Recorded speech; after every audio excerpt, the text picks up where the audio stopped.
Shalom, queridos. Hoje é a primeira carta de João, no capítulo 2. Fala do conselho aos pais e aos jovens. Neste capítulo de 1 João, nesta carta de 1 João, capítulo 2, vemos que o apóstolo nos ensina que o amor a Deus e a obediência estão conectados. Quem ama, obedece.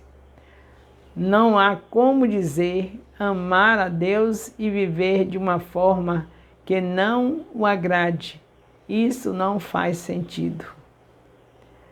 Da mesma forma, devemos amar o nosso irmão de todo o coração, como a Deus, sem vivermos em guerra, porque isso não é agradável aos olhos de Deus. João faz recomendações aos jovens, aos pais, e de que não devemos amar o que está no mundo, porque o mundo pertence a Satanás, e tudo que vem do mundo não provém do Pai. Então, que a gente quer desse mundo, o alimento, né? Porque a gente sabe que é uma das coisas que Deus quer, que a gente esteja alimentados. Tanto é que na oração modelo ele diz: o pão nosso de cada dia dá-nos hoje, que a gente quer do mundo é o alimento, roupas simples, calçados simples, nada de sofisticação, porque o mundo ele quer nos enfeitiçar, ele traz encantamento. Você não foi com essa roupa para a igreja domingo? Como é que você vai novamente? Aí você vai novamente comprar roupa. E aí você vai ficar nesse processo, sempre desejando um novo vestido para o domingo, e você esquecido que o que Deus falou, que está escrito em Mateus 25, de 31 a 46, é: vinde bendito do meu Pai, porque quando eu estava com fome, me deste de comer. Então se vista simples, não fique dominado pelo método desse mundo, de cada dia uma roupa. Não faça isso, pelo amor de Deus. Porque naquele grande dia vai ser chamado, não é porque você vestiu aquela roupa bonita a cada domingo, é porque vai chamar assim: vinde bendito do meu Pai, porque quando eu estava com fome me deste de comer. Então se vista decentemente, não é para você ficar com uma única roupa no corpo, não é isso que eu estou dizendo, mas que não seja assim tão agressivo. Para que você ter um guarda-roupa lotado de roupa que você, se passar o ano inteiro vestindo cada dia uma, você ainda vai sobrar roupa? Não é assim. Tenha cuidado, porque você pode muito bem, desses gastos que faz de sapatos e de roupas e de tudo mais que você sabe que eu não vou nem citar, você poderia estar tendo famílias que você estivesse acompanhando, pobre, que não tem que comer. Digamos, se você pegar 12 famílias e acompanhar, não seria justamente os gastos que você faz com tanta coisa supérflua? Se você acompanhar 12 famílias de um bairro marginalizado, que estão com fome, com certeza você terá no mínimo 12 discípulos. E cada casa que você estiver cuidando vai ter pelo menos uma pessoa salva. Então isso quer dizer que você já tem 12 discípulos. Então, se você tem 12 discípulos, você está fazendo jus ao que Jesus Cristo recomendou: fazer as maiores obras que Ele. Porque se você tem 12 discípulos agora esse ano, você prepara dentro de um ano esses 12 discípulos, envia, e quando for no outro ano você já vai ganhar mais 12 discípulos, então vai ser maior, porque Jesus só teve 12 discípulos que Ele preparou e deixou, mas tão bem preparados que o Evangelho chegou até nós. Então você, dentro de um ano, com esse discipulado MyFJ, com 1.189 capítulos da Bíblia gravados no YouTube da Apóstola Raia Nascimento, você cada dia, cada semana um capítulo, para aquelas pessoas que você ganhou naquele bairro onde você sustentou, deu a cesta básica para aquelas famílias. Você já imaginou? 12 discípulos. E você vai estar dentro da palavra, porque Jesus vai chamar assim: quando eu estava com fome, me deste de comer.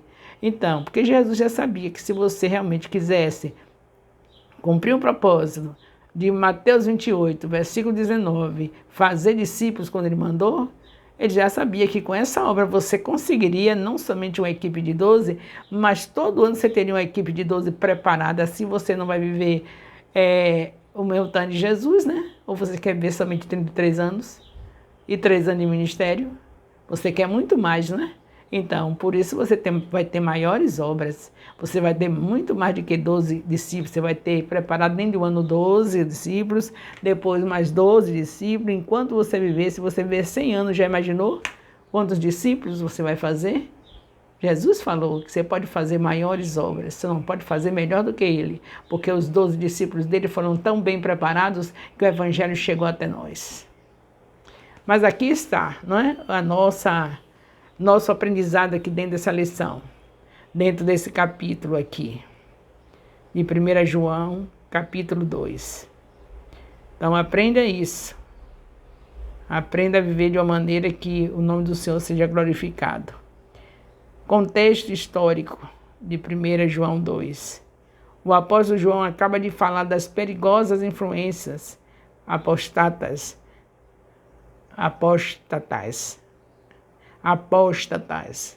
Ai, meu Deus, eu preciso estudar novamente português. A advertir para não se associarem às trevas e permanecerem no Evangelho. Ele ensinou que não há como dizer que se está em Deus, mas com trevas por todo lado. Como é que você está quando Deus está nas trevas? Não pode.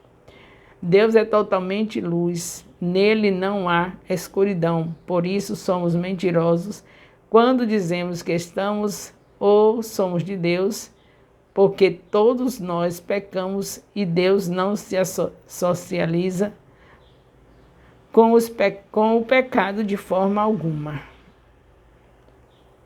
1 João 2:1. Advogado junto ao Pai. A morte de Jesus não foi o fim de seu ministério, mas a mudança para uma nova fase. Agora ele serve como nosso advogado e mediador à mão direita do Pai. 1 João 2, João capítulo 2, versículo 2. A propiciação. A obediência perfeita de Jesus e sua morte sacrificial satisfizeram a justa exigência de Deus de que o pecado fosse punido. Sua punição, no entanto, foi por causa de outros, não dele próprio. O pecado foi punido, mas o pecado nosso, que ficou sobre ele. A expressão pelos pecados de todo o mundo não significa a salvação de todas as pessoas, mas quer dizer que, de acordo com a promessa de Deus de abençoar todas as nações por intermédio de Abraão e seus descendentes, Gênesis 2:3, a morte redentora de Jesus estende a oferta de salvação a todas as nações. 1 João, capítulo 2, versículo 3. Guardamos os mandamentos para o conhecer. João ensinou uma compreensão da fé cristã que inclui uma profunda certeza, não o mero, talvez, do otimismo espiritual, mas uma profunda certeza. 1 João, capítulo 2, versículo 4. Mentiroso é. As palavras, seus mandamentos, significam a mesma Jesus no versículo.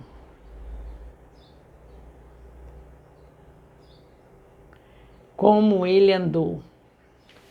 No versículo 6. As palavras, seus mandamentos, significam a mesma Jesus no versículo 6.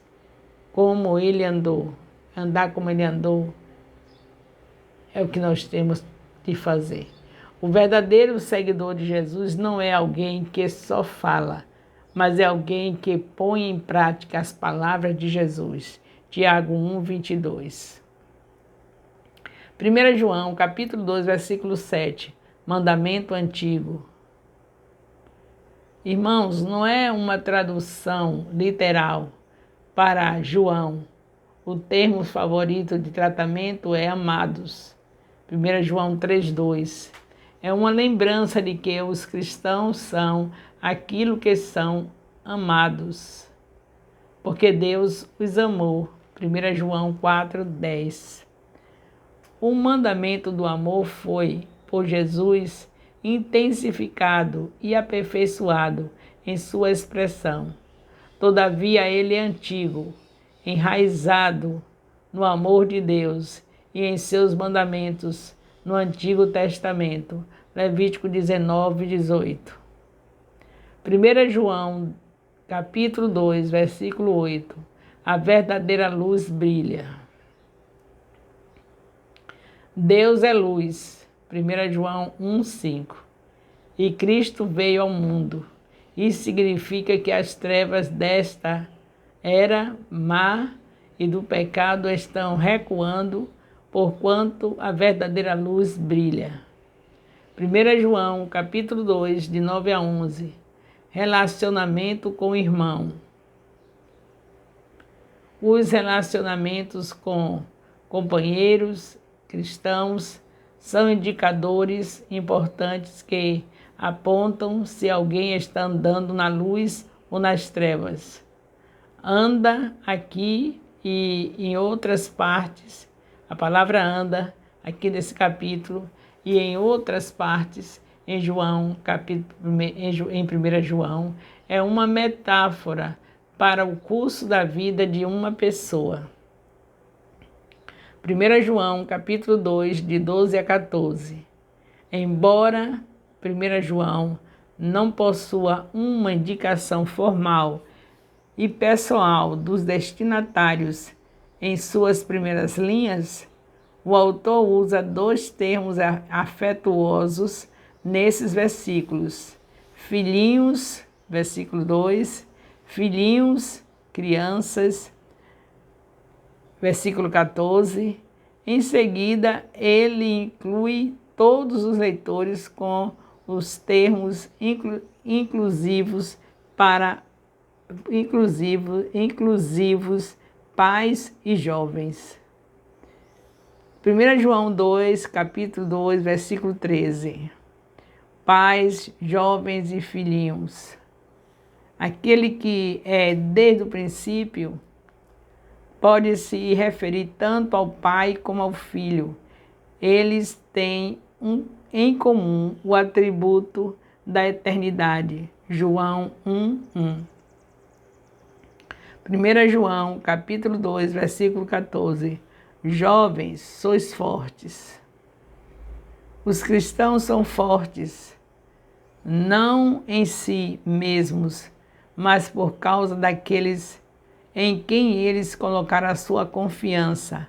A palavra de Deus se refere à mensagem salvadora do Evangelho que Cristo trouxe, agora incorporada na Bíblia. 1 João, capítulo 2, versículo 15. Não ameis o mundo. As coisas que estão no mundo não se refere exatamente a objetos materiais. São coisas que absorvem o amor humano pelo Pai em um grau impróprio, até ao ponto de suplantar Deus. Vê a advertência de João quanto aos ídolos em 1 João 5:21. Em 1 João, capítulo 2, versículo 16, concupiscência dos olhos. João advertiu contra aquilo que o corpo deseja, aquilo que os olhos anseiam ver e aquilo que as pessoas se esforçam para adquirir. Tudo isso não é do Pai, mas do mundo. 1 João, capítulo 2, versículo 17. O mundo passará.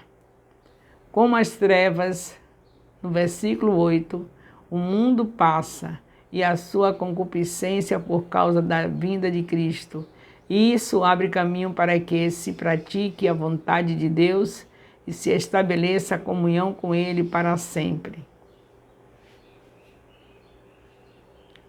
1 João, capítulo 2, versículo 18. Os anticristos.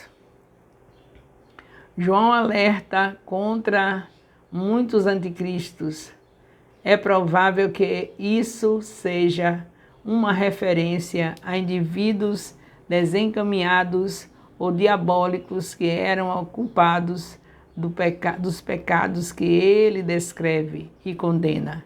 Eles se opunham ao Cristo verdadeiro e procuravam substituí-lo. 1 João, capítulo 2, versículo 19. Quem não é nosso, sairá. A expressão eles saíram de nós revela que havia ocorrido uma divisão entre os membros da igreja para quem João escreve. Contudo, ao que parece, nem todos os que estavam na igreja eram cristãos autênticos. Seu afastamento da comunhão e da verdade apostólica era a prova desse fato. 1 João, capítulo 2, versículo 20. Unção do santo. A unção nesse versículo pode ser o Espírito Santo. No entanto, é mais provável que se refira ao Evangelho ou à mensagem salvadora. O ensino que os cristãos haviam uma marca daqueles que realmente reconhecem a capacidade de diminuir sua falta de conhecimento e seu desejo de aprender mais. Os verdadeiros cristãos são sempre discípulos aprendizes. Eles querem sempre aprender mais. 1 João, capítulo 2, versículo 22. Mentiroso é quem nega Jesus Cristo. O erro a que João se refere aqui não é ético, mas teológico. Ensino falso a respeito do Pai e do Filho. 1 João, capítulo 2, versículo 23. Reconhece o Filho, reconhece o Pai. Esse versículo afirma a unidade e a identidade de Deus, o Pai e o Filho. Contudo, também afirma a sua distinção. 1 João, capítulo 2, versículo 24. Permaneça em vós. A expressão desde o princípio se refere ao primeiro contato dos leitores de João com o ensino do Evangelho.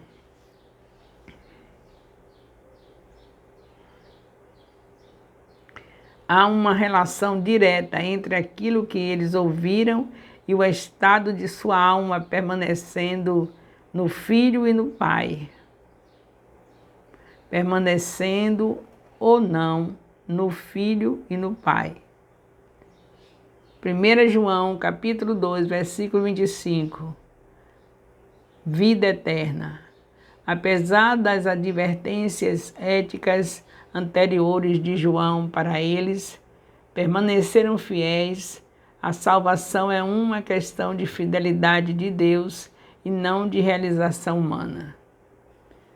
1 João, capítulo 2, versículo 26. Os que vos enganam. O povo de Deus nem sempre pode evitar o conflito. Usurpadores e destruidores surgirão que vos enganam. 1 João, capítulo 2, versículo 27. A poderosa mensagem sobre unção vê no versículo 20.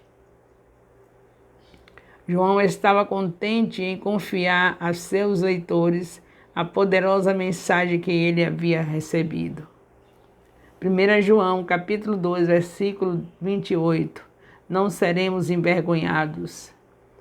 Envergonhado se refere à culpa e ao terror diante do julgamento de Deus. Aqueles que permanecem nele evitam essa perspectiva horrível.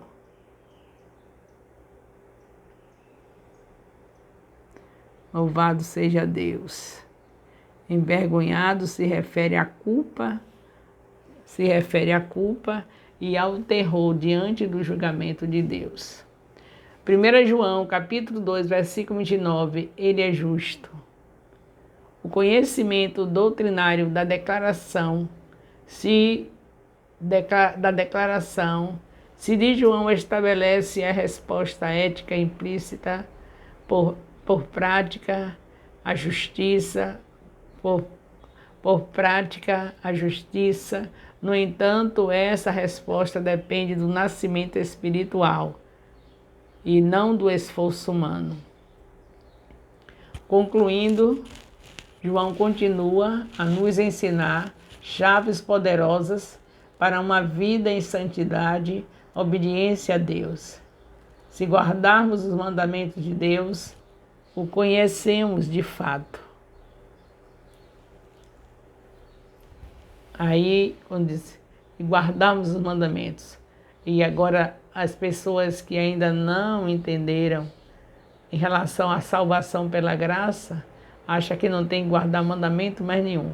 Que Jesus Cristo veio, cumpriu e que pode jogar tudo fora. Eu quero ver onde um cristão pode se dizer, uma pessoa pode se dizer cristão, desonrando os pais. Isso é um mandamento e Jesus cumpriu. E aí, para muitos que andam na graça, acham que Jesus cumpriu e que agora não precisa mais nada. Você pode ver como você bem entender. Importante que você aceitou a Jesus, acredita que Ele é o Salvador. Então vai para Efésios 2:8 e diz, pela graça somos salvos mediante a fé. Isso não vem de nós, é dom de Deus. Não vem das obras para que ninguém se glorie. Agora imagine como é que a gente pode chegar a um estado desse. Achar que um cristão, um filho de Deus, pode transgredir as leis de Deus. É muito diferente de você agora ter o Espírito Santo e antes não tinha. Então, antes de Jesus vir, de Gênesis até Malaquias, então Deus não tinha dado o Espírito Santo, porque ninguém merecia. Mas quando Jesus veio, Jesus fez essa obra do sangue dele derramado pelos nossos pecados, então aí nós tivemos o direito, por causa de Jesus, de ter o Espírito Santo. É essa que é a graça. Então, porque tem o Espírito Santo, claro que agora eu estou com mais capacidade do que os da antiga aliança, porque eu carrego o Espírito Santo, ele me fortalece e eu vou conseguir honrar meu pai e a minha mãe, seja eles quem forem. Não interessa o que eles fizeram ou deixaram de fazer. Eu preciso honrar o pai e a mãe. E honrar não é só com conversa. Um filho, uma filha que honra seus pais, também faz isso por atitude. Não é somente abraçar e dizer eu te amo, mas as atitudes, a maneira como cuidam dos pais, tudo isso. Então você acha que um filho de Deus, porque é salvo pela graça, anulou os mandamentos? É o que muitos pensam, né? Que não tem mais para fazer. A gente tem uma diferença, porque o Espírito Santo está em nós e no tempo da antiga aliança não tinha. É essa a graça. A graça é o Espírito Santo. Quem poderia ter o Espírito Santo? Agora, porque você recebe um bem desse, o Espírito Santo dentro de você, você acha que agora vai poder viver de uma maneira relaxada como os da antiga aliança? Aprontando o tempo todo com Deus, quando você carrega o Deus vivo, abre os olhos espirituais e entenda. Hoje nós não temos nenhum motivo para viver do jeito que os da primeira aliança viveram. Eles não tinham, porque Deus tinha tirado eles da escravidão, dado para eles todo o direito, bênçãos incontáveis, mesmo que Jesus não tinha vindo ainda, mas eles já eram privilegiados. A terra prometida, tudo isso, e eles fizeram aquilo tudo. Mas agora a dose dobrou. Agora não é somente uma terra prometida, agora é você carregando o Deus vivo. Então, vamos ver se a gente entende, né? Que a nossa responsabilidade agora é maior, carregando Jesus dentro, porque carregar o Espírito Santo é carregar Jesus, é carregar Deus. Eles são um. Louvado seja Deus. O mundo e seus desejos passarão, mas os filhos de Deus permanecerão para sempre na eternidade. A vida eterna é nossa promessa. Os enganadores virão, tentarão nos impedir, nos atrapalhar, mas a poderosa mensagem está dentro de nós e nos leva à ação e nos levará a não envergonhar, mas a orgulhar ao nosso Pai Celeste. Ele vai ter orgulho de nós por ter o tempo todo estar vivendo na direção do Espírito Santo. Louvado seja Deus. Então terminamos o comentário de João, de 1 João, capítulo 2. Conselhos aos pais e aos jovens. Aleluia. O amor de Deus, nosso Pai, a graça salvadora do nosso Senhor Jesus Cristo, a comunhão do Espírito Santo, seja com todos os discípulos e discipuladores do MAI FJ, todos os componentes de célula, líder de célula, colíder de célula do MAI FJ, desde agora e para sempre. Amém. Louvado seja Deus.